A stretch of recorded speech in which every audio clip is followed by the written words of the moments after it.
নমস্কার, আমি বৈশাখী। আশা করি সকলে ভালো আছো, সুস্থ আছো। মঙ্গলদ্বীপ থেকে এই টা কিনেছিলাম ধূপ স্টিক, যেটা বেসিক্যালি বলতে পারো ওই আমাদের বাঙালিদের ধূপ-ধুনো জ্বালানোরই একটা মিনি ভার্সন। অ্যাকচুয়ালি আমার কাছে নারকেলের ছোবা পুনেতে পাওয়াটা একটু কষ্টের বিষয়। শুধু নারকেল কিনে আনতে হবে, তারপর তুমি পাবে। বাট ওটা বৃষ্টিতে ভিজে যাওয়ার ফলে আমি ইউজ করতে পারছি না।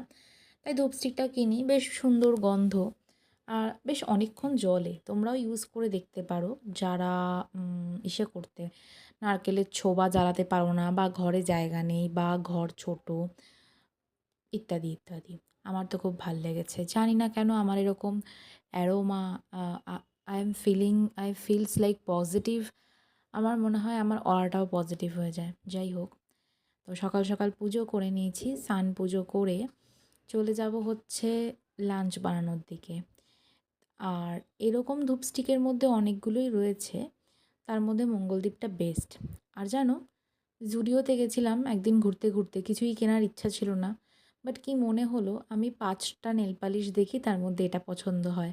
আরও পছন্দ হয়েছিল। বাট কোনো দিনই তো ছোটোবেলা থেকে এই বয়স অবধি সম্ভব হয়ে ওঠেনি যে ৫টা নেল পালিশ পছন্দ হয়েছে মানে ৫টাই নেব। কোনো দিনই সম্ভব না। হ্যাঁ, সম্ভব যদি ওটা ৳৫ বা ৳১০ দামের হয়। এছাড়া আমি এফোর্ড করতে পারবো না। একটা নেল রিমুভার কিনেছিলাম। আর হ্যাঁ, আজকে ডিনারে আমি করে নিয়েছি চাউমিন।